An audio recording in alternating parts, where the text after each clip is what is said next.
Praise the lord. ದೇವರ ಸಮಯಕ್ಕಾಗಿ ಯವನಸ್ಥರಿಗೆ ಸ್ವಾಗತ. ಪ್ರೀತಿಯ ಯವನಸ್ಥರೇ, ದೇವರು ಎಲ್ರೋಹಿಯಾಗಿದ್ದಾನೆ. ಆತನು ಸರ್ವವ್ಯಾಪಿಯಾಗಿದ್ದಾನೆ, ಜೀವ ಸ್ವರೂಪನಾಗಿದ್ದಾನೆ, ನಂಬಿಗಸ್ತನ ದೇವರಾಗಿದ್ದಾನೆ.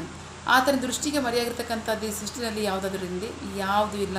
ನಮ್ಮ ಎಲ್ಲ ಕಾರ್ಯಗಳು ಆತನ ಮುಂದೆ ತೆರೆದ ಕನ್ನಡಿಯಾಗಿದೆ. ದೇವರು ಸ್ತೋತ್ರ.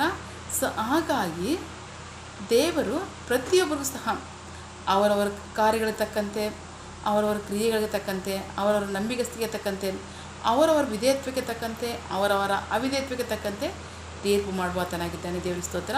ನಾವು ನೋಡ್ತಾ ಇದ್ವಿ ಇದನ್ನು ವಾಕ್ಯ ಭಾಗ ಏನಂತಂದರೆ 1 ತಿಮೋಥಿಯರಿಗೆ ಬರೆದ ಪತ್ರಿಕೆ 6ನೇ ಅಧ್ಯಾಯದಲ್ಲಿ 6ನೇ ವಾಕ್ಯದಿಂದ 10ನೇ ವಾಕ್ಯದವರೆಗೆ ವಾಕ್ಯ ಭಾಗ ಏನಂತಂದರೆ ಹಣದ ಆಸೆಯಿಂದ ದೂರ ಇರಬೇಕು ಅನ್ನೋ ವಾಕ್ಯ ತಿಳಿಸಿದ ದೇವರ ಸ್ತೋತ್ರ. ಈ ಪತ್ರಿಕೆಯಲ್ಲಿ ಪೌಲನು ಅನೇಕ ಕಾರ್ಯಗಳನ್ನು ತಿಳಿಸ್ತಾ ಇದ್ದಾನೆ. ತಿಮೋಥಿಯನಿಗೆ ಇಂತಿಂಥ ಕಾರ್ಯಗಳನ್ನೆಲ್ಲ ನೀನು ಬೋಧಿಸಬೇಕು ಜನರಿಗೆ ಅಂತ ಹೇಳ್ತಾ ಇದ್ದಾನೆ. ಅದ್ರ ಜೊತೆ ಹಣದ ಆಸೆಯಿಂದ ದೂರ ಇರಬೇಕು ಅನ್ನೋ ಸಹ ಬೋಧಿಸ್ತಾ ಇದ್ದಾನೆ. ದೇವರ ಸ್ತೋತ್ರ. ನಾವು ನೋಡ್ತಾ ಇದ್ವಿ. ಅದಕ್ಕಾಗಿ 6ನೇ ಅಧ್ಯಾಯದಲ್ಲಿ 6ನೇ ವಾಕ್ಯದಿಂದ 10ನೇ ವಾಕ್ಯ. ನಾವು ನೋಡ್ತಾ ಇದ್ದೀವಿ 10ನೇ ವಾಕ್ಯ ಏನು ಹೇಳ್ತಿದೆ ಅಂದರೆ, ಹಣದ ಆಸೆ ಸಕಲ ವಿಧವಾದಂತಹ ಪಾಪಕ್ಕೆ ಅದು ಬೇರಾಗಿದೆ. ಪಾಪಕ್ಕೆ ಮೂಲ ಬೇರು ಯಾವುದಂದರೆ ಹಣದ ಆಸೆನೇ. ಹಣದ ಆಸೆ ನಿಮಿತ್ತವಾಗಿ ಮನುಷ್ಯರು ಅನೇಕ ಕಾರ್ಯಗಳಿಗೆ ತಮ್ಮನ್ನು ತಾವು ಒಪ್ಪಿಸ್ಕೊಡ್ತಾರೆ. ಅನೇಕ ಹಾನಿಕಾರಕ ಕಾರ್ಯಗಳಿಗೆ, ಮೋಸಕರವಂಥ ಕಾರ್ಯಗಳಿಗೆ, ಪಾಪಕರವಂಥ ಕಾರ್ಯಗಳಿಗೆ ಜನರು ತಮ್ಮನ್ನು ತಾವು ಒಪ್ಪಿಸ್ಕೊಟ್ಟು ಅನೇಕ ಸರಿ ಅವ್ರು ಏನು ಮಾಡ್ತಾರೆ, ದುಃಖಕ್ಕೂ, ನಾಶನಕ್ಕೂ, ಮರಣಕ್ಕೂ, ನರಕಕ್ಕೂ ತಮ್ಮನ್ನು ತಾವು ಒಪ್ಪಿಸ್ಕೊಡ್ತಾ ಇದ್ದಾರೆ ಅದರ ನಿಮಿತ್ತವಾಗಿ. ಹಾಗಾಗಿ ಹಣದ ಆಸೆ ಮುಖ್ಯ ಅಲ್ಲ, ದೈವಭಕ್ತಿಯೇ ಪ್ರಧಾನವಾದಂತಹ ಕಾರ್ಯವಾಗಿದೆ, ದೊಡ್ಡ ಲಾಭವಾಗಿದೆ. ಅದು ದೇವರೊಟ್ಟಿಗೆ ನಮ್ಮನ್ನು ನಡೆಸುವಂಥದ್ದಾಗಿರುತ್ತೆ. ದೇವರ ಸ್ತೋತ್ರ. ನಾವು ನೋಡೋಣ ವಾಕ್ಯ ಭಾಗದಲ್ಲಿ 6ನೇ ವಾಕ್ಯದಿಂದ 10ನೇ ವಾಕ್ಯದವರೆಗೆ. ಸಂತೃಪ್ತಿಯೊಂದಿಗಿರುವ ದೈವಭಕ್ತಿಯೇ ದೊಡ್ಡ ಲಾಭವು.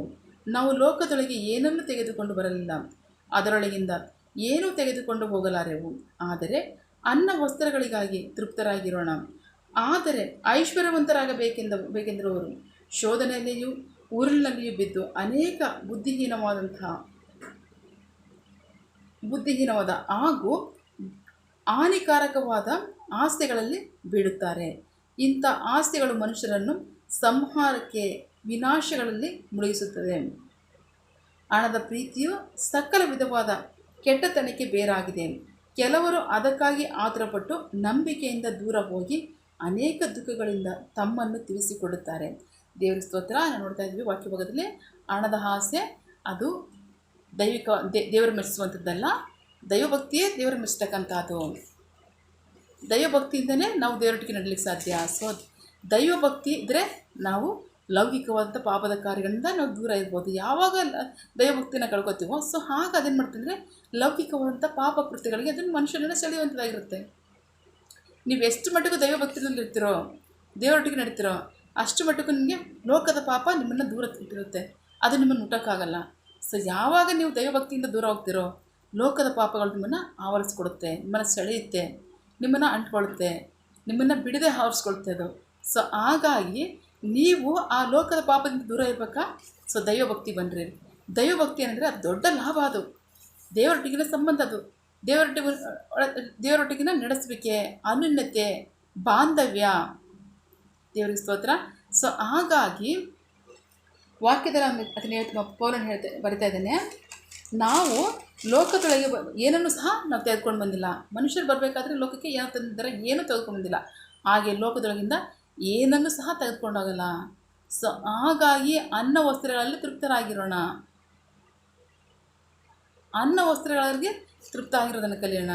ದೇವರ ಸ್ತೋತ್ರ.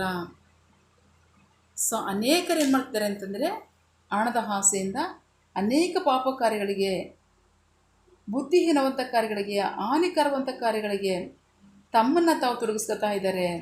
ಅದೇನು ಮಾಡುತ್ತೆ ಅಂದರೆ ಅವ್ರ ಜೀವಿತಕ್ಕೆ, ಅವ್ರ ಭಕ್ತಿಗೆ, ದೈವಭಕ್ತಿಗೆ ಕುರುಲಾಗುತ್ತೆ. ಅದು ಹಾನಿಕಾರಕವಾಗುತ್ತೆ, ಕೇಡಾಗುತ್ತೆ, ಅಪಾಯವಾಗುತ್ತೆ, ನಾಶನಕ್ಕೆ ಅವ್ರನ್ನ ನಡೆಸುತ್ತೆ, ನರಕಕ್ಕೆ ನಡೆಸುತ್ತೆ. ಹಾಗಾಗಿ ದೈವಭಕ್ತಿಯಿಂದ ನೀವು ದೂರ ಹೋಗಬೇಡ್ರಿ. ಲೋಕದ ಆಸೆಗಳನ್ನು ನೀವು ಬೀಳಬೇಡ್ರಿ. ಲೋಕದ ಆಸೆಯಿಂದ ನೀವು ದೂರ ಆಗಿರ್ಬೇಕಾ? ದೈವಭಕ್ತಿಯನ್ನು ಪ್ರಧಾನವಾಗಿ ಮಾಡಿಕೊಳ್ರಿ. ದೊಡ್ಡ ಲಾಭವನ್ನು ಮಾಡಿಕೊಳ್ರಿ. ದೈವ ಭಕ್ತಿಯನ್ನು ಬಿಟ್ಕೊಟ್ರೆ ನೀವು ಪಾಪಕ್ಕೆ ಹೋಗ್ತೀರಾ. ಪಾಪ ನಿಮ್ಮನ್ನು ಅನೇಕ ಮೋಸಕರವಾದಂಥ ಕಾರ್ಯಗಳು ನಡೆಸುತ್ತೆ. ಅದರಲ್ಲಿ ಹಣದ ದುರಾಸೆಯೂ ಸಹ ಒಂದಾಗಿರುತ್ತೆ. ಹಣದ ಆಸೆ ಬೇಡ ಅಂತ ಹೇಳ್ತೇವೆ ಬೈಬಲ್ ಎಲ್ಲಿ ಹೇಳಿಲ್ಲ. ಈಗಾಗಲೇ ನಾವು ತಿಳ್ಕೊಂಡ್ರ ಪ್ರಕಾರವಾಗಿ ಧರ್ಮಶಾಸ್ತ್ರದಲ್ಲಿ ದೇವರು ವಾಗ್ದಾನ ಹೇಳೋ ಪ್ರಕಾರವಾಗಿ ಪ್ರತಿ ಒಬ್ಬರಿಗೂ ಸಹ ದಶಮ ಭಾಗವನ್ನು ನೇಮಿಸಿದ್ದಾರೆ. ಅದರಲ್ಲಿ ದೇವರು 1 ತಿಂಗಳ ಮಗುವಿನಿಂದ 5 ವರ್ಷದ ಮಕ್ಕಳವರೆಗೂ ಸಹ ದೇವರು 3 ಬೆಳ್ಳಿ ನಾಣ್ಯಗಳನ್ನ ನೇಮಿಸಿದ್ದಾರೆ. ಅವರ ತಂದೆ ತಾಯಿಗಳನ್ನು ತಗೊಂಡೋಗಿ ಕೊಡಬೇಕು ದೇವರ ಆಲಯಕ್ಕೆ ದಶಮ ಭಾಗವಾಗಿ. ಹಾಗೆ ನೇಮಿಸ್ತಾರೆ. ಅಂದಮೇಲೆ ಹಣದ ಅವಶ್ಯಕತೆ ಇಲ್ಲ ಅಂತಲ್ಲ, ಹಣ ನಿಮ್ಮ ಅವಶ್ಯಕತೆಗಳನ್ನ ಪೂರೈಸುತ್ತೆ. ಎಲ್ಲರಿಗೂ ಸಹ ಹಣವೇ ಅವರ ಅವಶ್ಯಕತೆಗಳನ್ನ ಪೂರೈಸುವಂಥದ್ದಾಗಿರುತ್ತೆ. ಹಣದ ಮೂಲಕವಾಗಿ ಅನೇಕ ಕಾರ್ಯಗಳು ನಡೆಯುತ್ತೆ. ಆಹಾರ ಕೊಂಡ್ಕೋಬೇಕಾ ಹಣ ಬೇಕು, ವಸ್ತುಗಳನ್ನು ಕೊಂಡ್ಕೋಬೇಕಾ ಹಣ ಬೇಕು, ಅಗತ್ಯ ಸಾಮಗ್ರಿಗಳನ್ನು ಕೊಂಡ್ಕೋಬೇಕಾ ಹಣ ಬೇಕು. ಹಣ ಇಲ್ಲದೆ ಕಾರ್ಯ ಮಾಡೋಕ್ಕಾಗಲ್ಲ. ಆದರೆ ಅದೇ ಪ್ರಧಾನ ಕಾರ್ಯ ಅಲ್ಲ. ಅಗತ್ಯಗಳಿಗೆ ಸಾಕು. ವಾಕ್ಯ ಏನಿರುತ್ತೆ, ದೇವರೇ ನಮ್ಮ ಅನುದಿನದ ಅವಶ್ಯಕತೆಗಳನ್ನ ಇವತ್ತು ಸಹ ನಮಗೆ ಪೂರೈಸು. ದೇವರ ಸ್ತೋತ್ರ. ಅದನ್ನು ಕೇಳಬೇಕಾಗಿರ್ತಕ್ಕಂಥದ್ದು ನಿಮ್ಮ ಕಾರ್ಯಗಳು. ಅದನ್ನು ಮೀರಿ ಆಶೀರ್ವದಿಸ್ತಕ್ಕಂಥದ್ದು ದೇವರ ಕಾರ್ಯಗಳು. ದೇವರು ಏನು ಮಾಡ್ತಾರೆ ಅಂದರೆ ಪ್ರತಿಯೊಬ್ಬರೂ ಸಹ ಅವರವರ ನಂಬಿಕಸ್ತಿಗೆ ಆಶೀರ್ವದಿಸುವವರಾಗಿರ್ತಾರೆ. ಆ ನಂಬಿಕಸ್ತಿಕೆಯನ್ನು ಬಿಟ್ಟು ಹೋಗ್ತೀರಾ, ಅದು ಮನುಷ್ಯನನ್ನು ಈ ನಾಶಕ್ಕೆ ನಡೆಸುವಂಥದ್ದಾಗಿರುತ್ತೆ. ಅದರ ನಿಮಿತ್ತವಾಗಿ ಲೋಕದ ಆಕಾಂಕ್ಷೆಯ ನಿಮಿತ್ತವಾಗಿ ಅನೇಕರು ಏನು ಮಾಡ್ತಾರೆ ಅಂದರೆ ಭಕ್ತಿಹೀನವಾದ ಕಾರ್ಯಗಳನ್ನು ತೊಡಗಿ ಅನೇಕ ದುರಾಸೆಗಳಿಂದ, ಕೆಟ್ಟದಿಂದ, ಪಾಪದಿಂದ ತಮ್ಮನ್ನು ತಾವು ತೀರಿಸ್ಕೊತಿದ್ದಾರೆ ಅಂತ ವಾಕ್ಯದಲ್ಲಿ ದೇವರ ಸ್ತೋತ್ರ. ಹಾಗಾಗಿ ಹಣ ಅವಶ್ಯಕತೆ ಏನಂತ ಬೈಬಲ್ ಹೇಳ್ತಾ ಇಲ್ಲ. ಹಣ ಅವಶ್ಯಕತೆ ಇದೆ, ಆದರೆ ಅದನ್ನೇ ಪ್ರಧಾನ ಕಾರ್ಯವಾಗಿ ಇಟ್ಕೊಬೇಡ್ರಿ, ಭಕ್ತಿಯನ್ನು ಪ್ರಧಾನ ಕಾರ್ಯವಾಗಿ ಇಟ್ಕೊಳ್ರಿ. ಭಕ್ತಿ ನಿಮ್ಮನ್ನು ದೇವರೊಟ್ಟಿಗೆ ನಡೆಸುತ್ತೆ. ಅದನ್ನು ಬಿಟ್ಟು ಹಣವನ್ನೇ ನೀವು ಪ್ರಧಾನವಾಗಿ ಇಟ್ಕೊಂಡ್ರೆ ಅದು ದೇವರ ನಂಬಿಕೆಸ್ತಿಕೆಯಿಂದ ನಿಮ್ಮನ್ನು ದೂರ ಮಾಡುತ್ತೆ. ದೇವರೊಟ್ಟಿಗಿನ ಒಡಂಬಡಿಕೆಯಿಂದ ನಿಮ್ಮನ್ನು ದೂರ ಮಾಡುತ್ತೆ. ದೇವರ ಪರಿಶುದ್ಧ ಜೀವಿತದಿಂದ ನಿಮ್ಮನ್ನು ದೂರ ಮಾಡುತ್ತೆ. ಹಾಗಾಗಿ ನೀವು ದೈವಭಕ್ತಿಯನ್ನೇ ಪ್ರಧಾನವಾಗಿ ಲಾಭವನ್ನಾಗಿ ಮಾಡಿಕೊಳ್ಳ್ರಿ ಅಂತ ಪೌಲನು ಬೋಧಿಸ್ತಾ ಇದ್ದಾನೆ. ದೇವರಿಗೆ ಸ್ತೋತ್ರ. ಈ ವಾಕ್ಯದ ಮೂಲಕವಾಗಿ ದೇವರು ಇದನ್ನು ನಮ್ಮ ಸಂಗಡ ಮಾತನಾಡಿದ್ದಾರೆ. ಆಶೀರ್ವದಿಸಿದ್ದನ್ನು ಪ್ರಾರ್ಥಿಸಿಕೊಳ್ಳೋಣ.